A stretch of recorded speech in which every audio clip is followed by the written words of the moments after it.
Welcome to Spotlight New England. I'm one of your hosts, Audrey McClelland. And I'm Ashley Erling. So we keep saying it, tis the season. Tis the season. I think that you can pretty much count on having something holiday related in every show from now until then, because again, it's a short season. It is a short season. I mean, we're already like rolling right into December. Yep. You know, we'll have some days here and there probably where we're off because, you have some time to take off still for vacation the rest of time. the year and obviously the holiday and stuff like that. So there's a lot of holiday content to get to. There's a lot to cover. And so, so we went last night. When you live in a Hallmark movie like we we live do. in a Hallmark movie. You or we can't wish help we it. did. We pretend we do. Yes. We pretend we do. We try to. But I felt very Hallmarky last Yes. night. So we went to the Roger Williams Park Zoo. They have their Holiday Light Spectacular. So I'm so excited to hear about this because I was thinking about it and I don't think I have been to this except for like a work event. So like you really went through with the family. We went through it with the family. It is so cool. They have lights throughout the entire park, which I love. It's a really beautiful long walk. That they have so many photo ops. I mean, these are just some of the still photos that I took. They have Christmas trees everywhere, multicolored lights, white lights, s'more pits, which the kids love to do. That's fun. And then they also had two, and I hope I say it right, it's raclette. Have you ever had this before? So I don't know if you're saying it right or not. I kind of know what you're talking about. It's like melted cheese. I'm like, does it involve cheese? And I ended up chatting with Darren. He was the guy that was actually cutting that big block of cheese right there, and it was just so delicious. It's a new menu item. Okay, he said that they put it over potatoes or put it on like actual sandwich. So is everything like spread throughout the whole zoo, and you just kind of find it along the way? Yeah, you is like that how it works? like that food, like the s'mores pit was kind of over in the middle where they have like the gift shop and all that. And then what I love too is that sometimes you kind of think like lights, like even my kids were like, oh my God, this is all over the zoo. Yeah. You think it might be like in a little area. Yeah. It's everywhere. And I have to say, there's something magical when you have a 20-year-old, a 17-year-old, and my daughter who's 12 loves this stuff. But does she still love it? She loves it. It's like the magic of everything. That makes me happy. Oh yeah, she loved it. And my husband and I loved it. I mean, every age could go to this and enjoy it. That's beautiful. So they do a fun. Spectacular job. And I've always loved Christmas lights. Like we always did that as a family. Just like literally drive around your neighborhood and like look at Christmas lights out the window and try to find like the best houses. And something like this even like takes it to that next level, and you can really enjoy your time together. It's beautiful. And I always say too, like, and it's great to do when the kids are small, but you can start a tradition any year. Like you don't have to start it when the kids are babies. You were talking about this, which I love because, you always worry like, oh, well, we never did that, so now it's too late to do that. Right. But you have your college kids going. Right. I have my college kids going, and I thought to myself, I'm like, it's funny. We were driving home last night. I said to my husband, this is something I want to do. We've done it a couple other times. We actually did it. One of my son Henry, little Henny, said, Mom, do you remember we drove through this during COVID? So I don't know if you remember, but Roger Williams Park did a spectacular job. I vaguely recall this. I didn't do it. So you could drive through it. And we did at the that drive-through, time. because we were just craving things to do that were outside of the house. Right. And so they remember that. And I said to my husband on the way home, I'm like, we got to do this every year.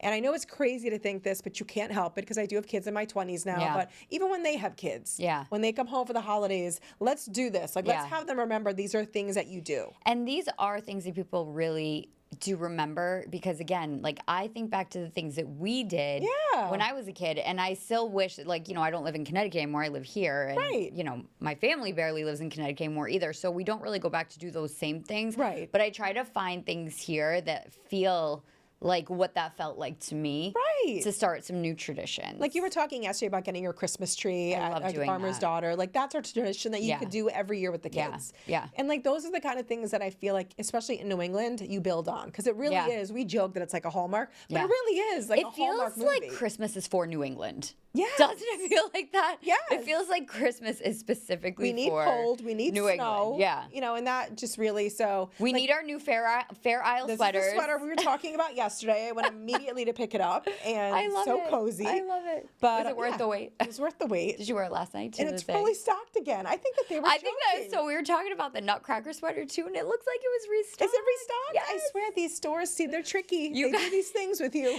You have to keep your eye on all of this. You do. But such a great family tradition. I love that you guys were able to do that. I hope to go. My mom's coming up next week. You have to. Oh, Michelle will love and this. I think, and now tell me this. Did your parents go with you to this They one? went to the pumpkin one with me. Okay. is it like not too much? Like no, I know not it's too much I know walking. it's like walking. Obviously, I know it's walking, but like you weren't like, oh my god, no, like, not at all. And you stop so many stop times along to the way, take photos, and just like we sat down and did s'mores for like 30 minutes. Like there's plenty of opportunities just kind of like chill. Yeah, she'll love it. Take a little rest. Take a little rest.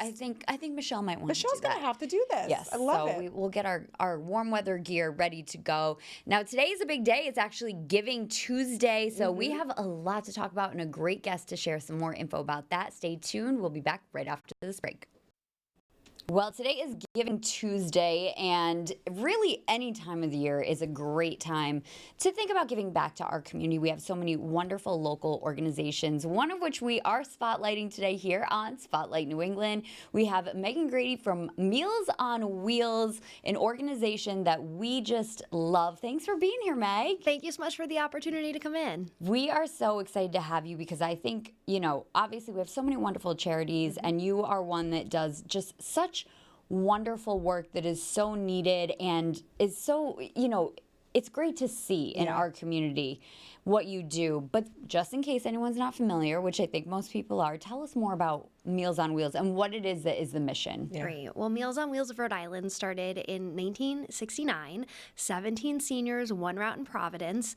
In March, we served our 21 millionth home delivered meal. March of this year. Wow. March of this year. Who's keeping track of that? Oh, well, the whole team behind the scenes. Who can count that high? We're best known for the meals we bring to people at home. What you'll be hearing more about as we move into our 2030 strategic plan is now we serve people under age 1 to over age 100. Wow. So that's something we're really proud of. That's unbelievable. And the one thing that I always love too is the volunteerism that really people show up for Meals on Wheels. It's just a special thing. How does that feel for you to see that kind of impact that really has on Rhode Islanders? We absolutely love our volunteers. We have over 500 individuals that help us deliver meals each day of the week. We're in every community statewide, including Block Island. Wow. I didn't know that. Block Island. Yeah, incredibly volunteer-centric, and we've made some big investments in our volunteer program, really focusing around how we recognize our volunteers, how we reward our volunteers, and how we bring them even more into the fold. Yeah. Whether it's about our strategy or our media or having them come to different events throughout the year. Right. We love our volunteers, and we are so proud of the miles they donate, they deliver, and the hours that they give our organization each year. Meg, how does it work? We talk about it and we know what it is, but when you really take a step back for a moment and think about it, this is a large-scale operation. How do you do it? We currently serve 1,800 meals a day, all right? So we'll use the meal number as a basis. About 1,000 of those meals go to older adults statewide. And now we have this robust portfolio of healthcare work, right? Bringing people food at home to improve their health outcomes. And a lot of that, believe it or not, is centered in the perinatal space. So pregnant and postpartum women. We also do a significant amount of work in the food is medicine space, bringing people healthy meals and supplemental groceries to help them control their diabetes or reduce their hypertension. And so we are known and loved for our older adult program, our More Than a Meal model, but we're also really excited about the different ways that we've been impacting our state over the last few years. How do you figure out, this maybe, to you do this every day, but I think it's really interesting to know, who gets what food you're serving. Again, I can't even think of what to make for dinner tonight for myself. So to have this providing operation for so many people at a time, how does that all work? Well, let me start with our website, rimeals.org. So that's a great place to go to learn more about everything we do as an organization. But older adults can apply online, rimeals.org. In the upper right-hand corner, you click Get Meals. Now, if you're not qualified, right, 60 or older, homebound, need help shopping or cooking for food, we now have a private pay program. So think about a Feast and Fettle or a Factor Meals, but run by Meals on Wheels of Rhode Island. And then we also have deep relationships with health plans. And so you might get a call from your health plan saying, would you like a referral to Meals on Wheels? And at no cost, we bring meals to people's homes. So again, our website, rimeals.org, is a great place to go to learn more about our services. And we also have frequently updated Facebook page. We have an Instagram page. And of course, we're on LinkedIn as well. Yeah, so you're active on social, which I think is awesome. So active. Is that part of like the program really, to engage with people? Oh, so much of our work is just raising visibility about what we do and who we serve. And also, we're more modern now as an organization. We have a Latin menu, we have an Asian menu, a kosher menu, we have different medically tailored offerings. And so we really rely on our social media to like educate people about what we do and also show people how much fun we have doing it. And I have to say too, even just being at some of your events, the personal stories behind really just pull out your heart. I mean, when you have people that are receiving the meals, explain how important it is, you know, a lot of them maybe are lonely, they don't have anybody else, and they not only look forward to it to eat, but look forward to the delivery. And that was something that I didn't even piece together. Like, these are friends and family dropping off, and that I remember like hearing like some stories and just kind of being caught by that. Like, that delivery is impactful within itself. It's so much more than a meal. We had an incredibly successful fundraising event at the end of October. It was a luncheon at the Crown Plaza, but as a part of the program, we actually invited different recipients to share their story. So one of our recipients, Donald, unfortunately he couldn't make it at the last minute, but I got to talk about him because he enjoys his meal and then he mixes his martini every day. Oh my gosh. So I am Donald. Yeah, Donald was unable to attend. We heard from Patricia and Daniel. So Daniel is Patricia's volunteer, and he said, she's my groovy older sister that I never had. She went to Woodstock. I would have, I mean, they had the crowd going. And then we heard from Paula, who is a new mom. She doesn't have a lot of family in Rhode Island, and so benefiting from meals delivered to her home after she had a baby was incredibly supportive to her postpartum period. So it was awesome to be able to celebrate, you know, our clients and also to share their stories and really personalize it. I mean, these are our family, our neighbors, our friends. And, you know, we are so grateful that they welcome us every day at their doorsteps. Is it lost on you just how impactful it is? I could go out and deliver meals every day. I delivered last Thursday, and I literally got up that day. I said, I'm so excited. I'm delivering meals today. Once before I brought my daughter, she said, can I come? I said, you're going to school. And she looks at me and she says, Mom, you should look nice today because you're delivering meals. So, I mean, just like so much fun. I'm on the calendar again in December because during the holiday season too, I just like to get out. I like to do the work. I like to be with people and really celebrate our impact. I love You know, I think that also within our state, because we are, you know, we're Rhode Island, we're small, we know each other, we know people. It really seems like it would be maybe extra impactful here because we truly do know and see our neighbors or, you know, check in on people and things like that, or hear about people who could, you know, use some support. So I feel like here, as opposed to anywhere else, really, it really does make like a huge impact. Yeah, and I actually felt that last week when I was out delivering. My route goes into like the Providence, Elmhurst area, and there's this beautiful like old style home, and the woman that we delivered to there is over 100 years old. Oh my goodness. And of course, somebody in our office knows somebody. Of course. Blah, blah, blah. And so after I delivered the meal, I actually sent them a text and I said, holidays at this home growing up must have been so special. Just like the staircase and the entry, and you can see the love of the family. And so ironically, she said, well, let me ask so-and-so and I'll get the full download on the holidays. But yeah, it's all about like, these are our friends, these are our family. And what we do is so much more than a meal, right? It's the socialization, it's the opportunity just to check on a neighbor and say, happy Thanksgiving, enjoy your meal today. And enjoy your meal. And we have to talk, because obviously today what you talked about is Giving Tuesday. Let's talk about the impact that today especially, and I know we say it should be all year, but today there is a spotlight, which is great for everybody. Let's talk about Giving Tuesday for Meals on Wheels. Yeah, so it's a great day to make a contribution to Meals on Wheels. Anyone can do that on our website at rimeals.org. There's a button that says donate. We have a goal today of $5,000. You know, we would love to be able to meet that goal. And when you go on the website, there's all these different options, right? Like you could sponsor 1 week of meals. You could sponsor 1 day of meals, right? Like it doesn't have to be like $1 million contribution. That's a good point. We raise over $1 million each year, and so much of our work is relying on philanthropy. And when you go in and look at our donor portfolio, it really is like friends and family and neighbors and people that might have known someone that said, I saw that Meals on Wheels volunteer show up at the house and I want to do something. So yeah, I mean, like philanthropy philanthropy is so important. We literally can't do our work without it. And so today, being Giving Tuesday, is just a great day to raise awareness and really encourage people to support us and join us in the work. And of course, people can always contribute all year, even if it's not today, or if you're watching this back on demand and it's Friday, you can still give, even though it's not what day of the week it is. Giving Tuesday. But are you also looking for volunteers? How does that process work? All the time. So we have volunteer routes in every community across the state. And we have an incredibly consistent and dedicated volunteer base, right? But sometimes people go to Florida for the winter, right? Or they're going on vacation, or a grandchild's coming to visit. And so we are always training volunteers and working them in. And we might ask you to start in, like, not your home community, but then we work on getting you there. We also need volunteers in our on-site food pantry. In the last couple weeks, our food pantry utilization surged. We went from 60 households a week to over 150 households a week. We have opportunities for people to participate in our Senior Wish program. So maybe you don't want to give a financial contribution, but you want to shop our Amazon list and help us, gather holiday gifts to bring. I was going to say, so you do some special initiatives during this time of the year specifically, correct? We do. Yeah, it's called our Senior Wish program. So think like Secret Santa type, but delivered by Meals on Wheels.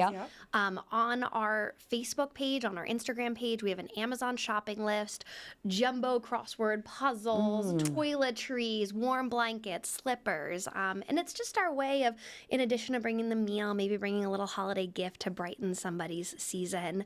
I'd be remiss if I didn't mention our pet food program. In addition to bringing individuals meals to their home, we have this pet food program. It's completely donation-based, but if they have a small cat or a dog, they can sign up to be on our pet food program, and we'll bring the pet food too. Oh my gosh, that's I love incredible. That. I love that you do that. And obviously, we were talking before how long you've been with. We were joking that you're so synonymous with it, for the two of us. But for you, like, what is like the love? What is that you can see your passion about? Right, because I'm sure, you could do many jobs. Right. What is it for you that just gets you so excited to go to work every day? Well, I will say that when I came to the organization back in 2019, it was my connection to the mission, right? Like having seen my grandparents age and their desire to age in place. But let me tell you, like come 2025, it's really just that impact that we make. I personally have felt so welcomed by stakeholders and community. Our team is incredible. And just this opportunity to have diversified the organization, right? And brought it from just individuals 60 or older to now serving people under age 1 to over age 100. We might serve someone now at multiple stages of their life. Like just that ability to innovate and to think differently and to work really hard, right? To figure it all out. I feel like has just been such a privilege, and I feel so lucky to have had the opportunity to do it. And the fact that you have this, plan in place going forward, you guys are very progressive as an organization and really, look to the future. Yeah, and that has been so exciting to really think like, what else can we do? Who else can we serve? And so, yes, on November 3rd, our board approved our 2030 strategic plan. It builds on the success of our 2025 strategic plan, but also continues to push us in new directions. We feel that we are leading the nation when it comes to taking a beloved home-delivered meal model and using it to improve health outcomes. So we need all the help we can get over the next 5 years to accomplish this ambitious plan. But, myself, our leadership team, our entire organization, our volunteers, our board, we feel positioned to really make some good change in the Ocean State. Yeah. I love that. It's so exciting to see what the future's going to hold, too, because you're just doing such big things and such impactful things. Yeah, amazing organization. Thank you so much for sharing a little bit today, and hopefully people are generous this Giving Tuesday and holiday season. And of course, website best place to really go for any info on if people want to sign up to volunteer, donate, or looking for the assistance themselves, correct? rimeals.org, and you can also find us on Facebook, on Instagram, and on LinkedIn. Perfect. Thanks, Meg, for joining us today. Happy Giving Tuesday. Stick around. We have more coming up on Spotlight New England. Welcome back to Spotlight New England. 'Tis the season of giving. Yes. And of course, we talk about shopping often. But if you are still looking for some gift ideas as you're making your list and checking it twice, there is some information that might be helpful to you as to what people are kind of gravitating towards this holiday season. Take a look. Might be getting shorter this season. As retail experts predict, tighter budgets will have many consumers focusing on quality over quantity. You might see some families skip on the large numbers of stocking stuffers and then buy like one large individual gift for each of their children, like a tablet or a computer. Thomas McMillan, director of the Center for Retailing Innovation at Texas A&M University, expects shoppers will invest more in memorable experiences. Concert tickets or a weekend getaway to a favorite city, or even something like cooking classes. All of these are experience gifts because people are craving shared moments with the people that they love. McMillan also believes self-care items will be flying off the shelves. So think massagers and facial care. Some big ticket items for the home and kitchen are also proving popular this year.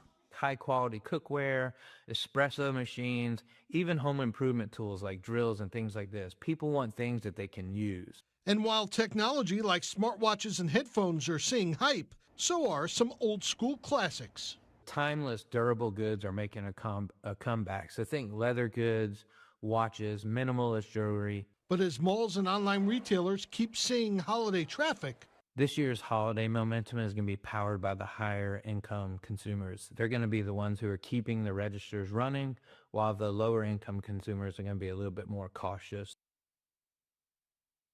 So one thing I like about that's the outlook. So that is what's happening. That's what's happening right now. now. But I feel like there has been a little bit more of a shift in recent years, and maybe it's because of COVID. Right. But of people looking more into experiences or experiential gifts as opposed to just things, which I'm a big fan of because there's only so much you can accumulate. Right. And I know we've talked about this before, but like even my parents, they don't need anything. Yeah. Every year they say, please don't buy us anything. So for this year, I know that I mentioned it on the show before, but I'm doing like a holiday tea with my mother. Yep. And then we're going to go wreath making. Yeah. And that's all she wanted for Christmas. Yeah. It's an experience with her two daughters. Yeah. And that was plenty for her. Yeah. And, obviously even experience things can certainly add up if you're talking about like concert tickets and things like that. Yeah. Those are really expensive. But at the very least, you can always have memories of it, so that helps soften the blow slightly. Now, he mentioned not doing as much stocking stuffers, but you and I were saying we love stocking stuffers. No, as he was saying that, you and I were both going, but those are like, that for me is the fun. Yes. Fun little gifts that you can pop in. They're never that expensive. I mean, they can be, but they certainly add up, but like they're super not expensive. So my kids love, even at their age, they still love seeing what's in the stocking. I don't know, I've just always loved stockings and stocking stuffers. I feel like you get like such good stuff that like I always do like a portable charger every year. Yeah. It's like the one thing that the kids always know they're gonna get. They always get so we lost. lose them. Within weeks, Always. they're gone. We Alex, bought why a is your phone charger dead? for every single one of you, and yet somehow your phones are dead, your tablets are dead. I hate it. You all had your own. I don't know where they went. Right. I'm gonna start. You know what I saw somebody do? They bought for like the stocking stuffers. It was the portable charger. They went to like Michael's or craft store, got the sticky beads, like the gems, and they wrote their initials on the back with them. And I thought, now that's a cute gift. Yeah, and like promotes not sharing with each other. Not sharing. Not sharing. But I think it's honestly when it comes to the charger. I mean, this is mom's and no one else. No, the charger thing is really crazy. But yeah, I thought that it was interesting to see kind of like what people are doing and what they think. And they also mentioned like beauty and spa things, which we know. Which we love. Always a hit. I mean, a spa gift card is never a bad thing. But, we were saying, too, like, my oldest son, he's, like, 21. He's going to be going into the banking industry. Like, we got him, like, professional clothes for Christmas. Oh, yeah, so that's things good. start to shift as they get older. Yeah. And the price points are still expensive. But, get what they need. Yes, right? Absolutely. Well, happy shopping. We'll be talking much more about it in the coming days and weeks. And thank you for joining us today on Spotlight New England. We'll see you next time.